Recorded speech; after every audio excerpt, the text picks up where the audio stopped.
El riesgo evoluciona. El fraude innova. Y la seguridad no puede quedarse atrás. Esto es Mundo Financiero Seguro, tu podcast sobre ciberseguridad, fraude, AML, fintech y gestión de riesgos. Cada episodio, ideas claras, tendencias reales y herramientas clave para proteger el ecosistema financiero. Únete y transforma los desafíos en oportunidades. Bienvenidos a un nuevo episodio de Mundo Financiero Seguro, el podcast de Plus Team. Soy su anfitrión, Juan José Ríos, y hoy estaremos discutiendo sobre uno de los mayores desafíos que enfrentan actualmente las instituciones financieras. Y me estoy refiriendo a cómo, por ejemplo, evaluar el riesgo de fraude en las transacciones, la intención y cómo detectar el fraude cuando el delincuente no necesita robar credenciales, sino convencer al propio cliente para que actúe por él. Conversaremos sobre ingeniería social, biometría comportamental, correlación de eventos y respuestas dinámicas al riesgo para ir más allá de verificar la identidad y explorar el cómo construir una visión completa del contexto para tomar mejores decisiones en tiempo real. Hoy nos acompañan Omar Vélez, experto en ciberseguridad y actual gerente de Digital Intelligence Team de Plus Team, y José Ruiz, gerente de producto de seguridad transaccional y fraude digital de Plus Team. Ambos, gracias por acompañarnos. Es un gusto estar con ustedes el día de hoy. Realmente es sumamente importante los temas que vamos a estar cubriendo y espero puedan disfrutar de este nuevo capítulo. Muchas gracias por la invitación. Es un gusto estar aquí, Juan José y Omar. Bueno, entramos en materia. Comencemos contigo, Omar. Cuando un defraudador utiliza soporte por escritorio remoto para controlar el dispositivo de un cliente, la identidad y las credenciales pueden ser legítimas. Ahora quiero preguntarte concretamente, ¿qué señales técnicas permiten diferenciar, a una sesión normal de una sesión en la que el cliente está siendo manipulado o el dispositivo está siendo controlado por un tercero? Interesante pregunta. Realmente este tipo de fraude sí busca que las credenciales sean auténticas. Y lo que están haciendo los defraudadores es vía ingeniería social para potenciar algunos ataques por una llamada telefónica. Por ejemplo, te llaman a ti muy amablemente del banco y te van dando una serie de pasos para que ellos se puedan conectar a tu equipo. ¿Cómo es importante detectar esto y algunas suites como nuestro así de Digital Banking lo está realizando? Es por nuestro componente Device Fingerprint. Es importante validar el entorno de ejecución. No confiar claramente en el que el dispositivo siempre está seguro, sino tener un componente que permita analizar diferentes señales que se pueden ocasionar desde el dispositivo móvil para poder detectar que se encuentra sobre ciertas acciones que pueden parecer normales, pero realmente pueden orientarse más a hacerse un fraude. También tenemos indicadores en tiempo real que permiten controlar con mejor precisión cuando se detecta un escenario como el que comentan de detectar un escritorio remoto que se está intentando hacer al dispositivo móvil. Muy interesante, gracias, Omar. En otras palabras, el dispositivo también se convierte en una fuente de evidencia para identificar cuando una sesión aparentemente legítima podría estar siendo manipulada por un tercero. Ahora vamos contigo, José.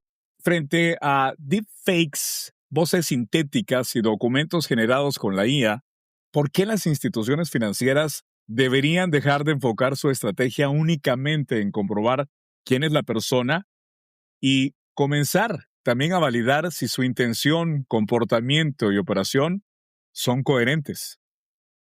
Esa pregunta es muy interesante porque justamente ahí que lo que se está haciendo es tratar de tomar más señales para generar esa confianza, para efectivamente no confiar solamente de un punto de validación en un momento específico, que no lo tomemos y demos eso por sentado que la interacción es real y la intención es legítima.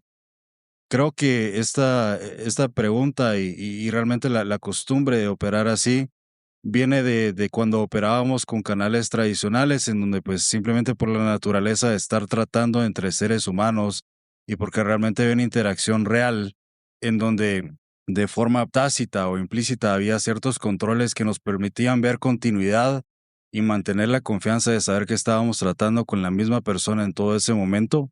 y también pues de ver que no hubiera un tercero que estuviera manipulando la intención o guiando a la persona de forma maliciosa.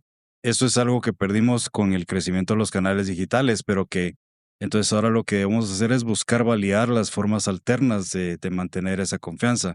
Justamente con elementos como los que mencionaba Omar, ahí estamos empezando a buscar otras señales que son relacionadas a toda la interacción, que son también pues periféricas a la operación para no quedarnos estrictamente en lo transaccional y pues estar buscando siempre que lo que está ocurriendo, lo que estamos viendo, la operación, todo sea coherente y que esté dentro del contexto, que sea lógico entre el contexto, dentro de lo que está ocurriendo. Muy buena reflexión. La confianza ya no se puede construir únicamente validando la identidad, eso nos queda muy claro. También necesitamos validar que el comportamiento y el contexto sean coherentes durante toda la interacción. En cuanto a emuladores, dispositivos ruteados, aplicaciones falsas, proxies, redes anónimas y herramientas de automatización, pueden utilizarse para simular entornos aparentemente legítimos.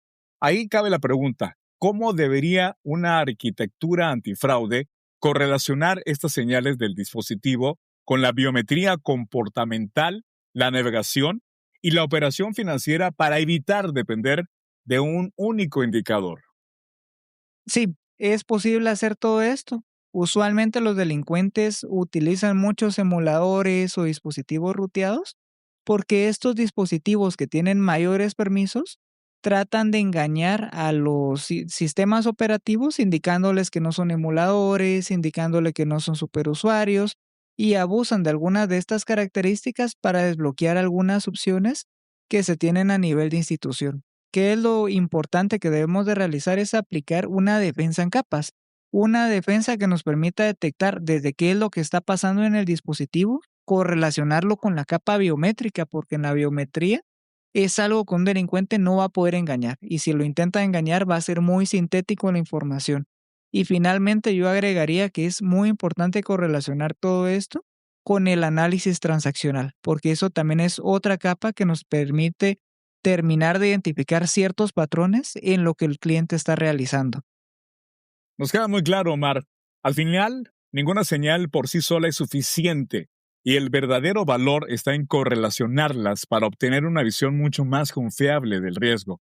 Ahora bien, una defensa más estricta puede reducir el fraude, eso nos queda muy claro, pero también aumentar bloqueos, retos y falsos positivos. José, en ese contexto, ¿cómo puede entonces una institución aplicar decisiones dinámicas como por ejemplo el monitoreo reforzado, autenticación adicional, pausas preventivas o, más allá, confirmaciones por canales alternos? Esto sin deteriorar la experiencia del cliente. Ok, pues justamente lo primero que normalmente queremos es no afectar la experiencia del cliente. Y por lo tanto, pues ese análisis que estamos realizando no solo debe ser en tiempo real, sino también ser dinámico, ser contextual y ser adaptado también a la persona que está operando y el canal, todos esos elementos de cómo está ocurriendo la interacción. Porque al momento de querer aplicar algún control, lo que queremos es que el control y la fricción resultante sean proporcionales realmente a cualquier riesgo, pero ese riesgo no lo vamos a medir con base a algún umbral estático, alguna regla fija, sino que pues tiene que ser adaptable a las realidades de, por ejemplo, el cliente en cómo usa su cuenta, el cliente en cómo usa su tarjeta, tomando diversos elementos, como por ejemplo si está en su cuenta de banca móvil, si por ejemplo inicia sesión desde una IP conocida, con un dispositivo conocido, si su biometría, como decía Omar, pues corresponde a cómo hemos visto que físicamente interactúa con su dispositivo, si es en horarios típicos en los que hace sus operaciones. Y durante toda la sesión no solo estamos viendo cuando hace login, no solo estamos viendo cuando hace algún cambio o alguna consulta administrativa, sino que si hace alguna operación financiera, pues hay que ver también cuál es la contraparte, si hay alguna contraparte, si tiene relaciones previas con esa contraparte. Todos estos son elementos que al final van a corresponder no solo a que estamos buscando el fraude como ya lo conocemos, el fraude como siempre lo hemos entendido, como tipologías que pueden hasta cierto grado ser un poco típicas, sino también a buscar que lo que estemos viendo corresponda con lo que es normal para este cliente, con lo que es esperado, con cómo hemos visto que son sus patrones de comportamiento normales.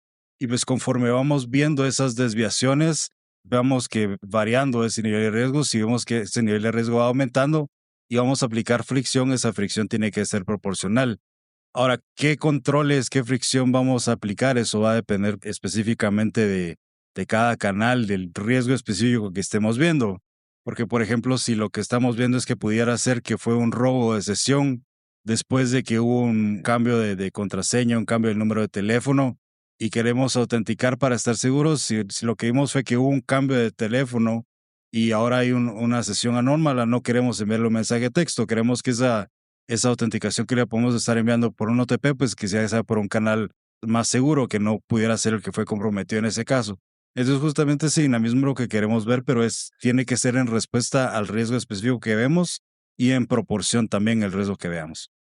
Me parece un punto muy importante. La seguridad y la experiencia del cliente no tiene por qué competir entre sí cuando las decisiones se toman de forma contextual y proporcional al riesgo.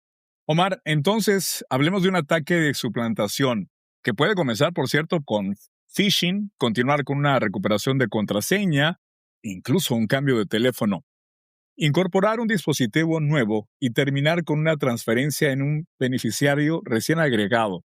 Entonces, te quiero preguntar cómo se diseña técnicamente una arquitectura capaz de conectar estos eventos, incluso cuando ocurren en distintos canales, momentos del journey del cliente. Excelente pregunta, Juan José. Realmente esto es algo que pasa en la sociedad. Incluso hay plataformas de redes sociales que no detectan que hay un usuario que está entrando desde Pakistán, por ejemplo, y es su primera vez en ese país. Lo primero que hace es ingresar a cambiar su contraseña y posteriormente es a crear un beneficiario y hacer una transferencia por un monto muy grande al que ya tiene la cuenta. Esto es algo que pasa.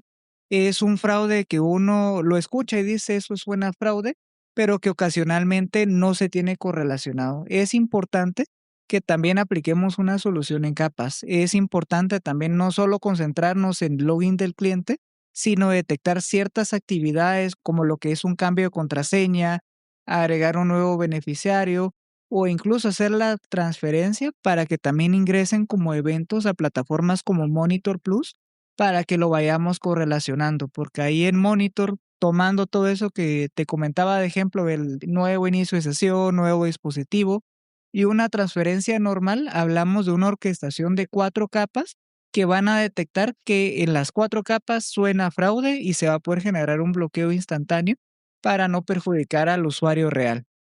Es un excelente ejemplo, Omar. Entender el fraude como una secuencia de eventos y no como operaciones aisladas permite detectar ataques que de otra forma pasarían desapercibidos. Estamos llegando entonces a este espacio de conclusiones y recomendaciones, así que quisiera, Omar, comenzar contigo y que nos des ese parámetro y ese panorama. Adelante. Una conclusión siempre se da es mantener actualizados los dispositivos. Es muy importante la educación. La educación nos permite distinguir qué cosas puedo hacer, qué cosas no debo de hacer. Por ejemplo, yo no debo de instalar aplicaciones fuera de las tiendas. Yo no debo de instalar una aplicación solo porque alguien me lo esté pidiendo a través de una red social porque me va a tratar de apoyar. Siempre debo de ir por los canales autorizados y pensar un poco antes qué es lo que realmente estoy haciendo. Ser muy cuidadoso con mis dispositivos, con mis contraseñas, tener un cambio periódico de contraseñas. Y a nivel institución es muy importante poder tener monitoreados diferentes eventos, como lo que estábamos conversando hace unos minutos acerca de poder correlacionar una capa de login, de transferencias, de recuperación de cuenta, de cambio de contraseña. Es muy importante poder estar correlacionando esa información y tener nuestro sistema actualizado para que nuestro sistema nos pueda ofrecer las mejores ventajas para poder generar una correlación de información y detectarlo en tiempo real. Luego de escuchar a Omar, José, ¿qué nos puedes dejar tú como una recomendación, como un cierre de este tema? Ok, yo creo que como primera recomendación realmente es que esto implica que las instituciones realmente tienen la necesidad de adquirir nuevas capacidades en muchos casos, porque no es solo la capacidad de poder analizar y detectar en tiempo real. Con lo que hablamos realmente estamos hablando de que hay que poder no solo capturar, sino también entender en conjunto varios tipos de señales que vienen de diferentes eventos que pueden o no estar ocurriendo en el mismo momento o en el mismo canal. Entonces, poder entender cómo estos eventos se relacionan, primero, estar conscientes de que están ocurriendo estos diferentes tipos de eventos que pueden estar en diferentes canales, que pueden estar relacionados, que pueden ser parte de una misma secuencia. Esta es una parte importante para poder entenderlo. Entonces, esto es también parte de lo que nos ayuda a tener ese contexto. Es parte de lo que necesitan las instituciones para cómo entender ese contexto, es poder orquestar todas esas diferentes señales para entender realmente toda la historia y no pues estar analizando por partes y entender solo el riesgo de forma parcial. La siguiente realmente no es solo detectar el riesgo en tiempo real, sino tener la capacidad de respuesta y que esa respuesta sea proporcional. Esto pues también significa que esa respuesta vaya más allá de solo bloquear una operación. Por ejemplo, es una cuenta que fue comprometida, una tarjeta que fue comprometida. También hay que tener la capacidad por ejemplo, se pueda bloquear esa tarjeta para que ya no haya más, una vez ya fue comprometida, ya no pueden ocurrir más transacciones fraudulentas en ella. Pero este es un caso extremo porque no necesariamente tiene que ser un bloqueo, a veces puede ser una autenticación, a veces puede ser algún tipo de confirmación adicional que se necesite hacer. Entonces, tener esa capacidad de orquestar diferentes tipos de respuestas que sean proporcionales es importante. Pero la otra parte es también qué ocurre después de que ya se vio la operación, de que ya se tomó una decisión, de que ya se tomó una acción. La parte de cómo se atiende al cliente en ese tipo de situación es importante, porque por un lado, si tuvimos operaciones que se declinaron, que eran efectivamente fraudulentas, es bueno notificarle al cliente para que sepa que, por un lado, que pudo haber habido un compromiso que pudiera confirmar, o pues si tal vez lo que hicimos fue realmente evaluar mal esa operación y efectivamente fue el cliente quien hizo la operación, pero también eso le ayuda a sentirse protegido, de saber que realmente estamos monitoreando sus operaciones, protegiendo sus productos y protegiendo efectivamente su dinero y sus activos. Pero además de eso, si efectivamente lo que ocurrió fue fraude, también queremos que cuando le demos ese seguimiento no ocurra 3 días después, no ocurra 6 horas después. Queremos poderle dar seguimiento tan pronto sea posible para que el cliente también esté enterado. Y si, por ejemplo, lo que pasó fue que descubrimos el fraude y le bloqueamos la tarjeta, tal vez en este momento tenían algún plan de hacer alguna compra, o es necesario que sepa que no va a poder hacerlo, porque no hay peor cosa que interrumpirle esa experiencia y que tenga después el mal gusto en la boca de no poder hacer el pago que necesitaba hacer y enterarse de todo después de que ocurrió. Entonces también la capacidad de respuesta, de dar esa atención y darle seguimiento a las operaciones es otra parte importante. Pues bien, esta conversación nos ha dejado como conclusión que el fraude digital no puede combatirse únicamente verificando identidades o analizando transacciones de forma aislada. Es necesario comprender el contexto completo de cada interacción, correlacionar operaciones de distintos canales y señales de diferentes fuentes, y responder de manera inteligente y proporcional al riesgo. Esperamos que estas reflexiones sean de utilidad para las instituciones que buscan fortalecer su estrategia de prevención de fraude. Gracias por acompañarnos en este episodio de Mundo Financiero Seguro. Soy Juan José Ríos y como siempre los invito para nuestro próximo capítulo. Hasta la próxima.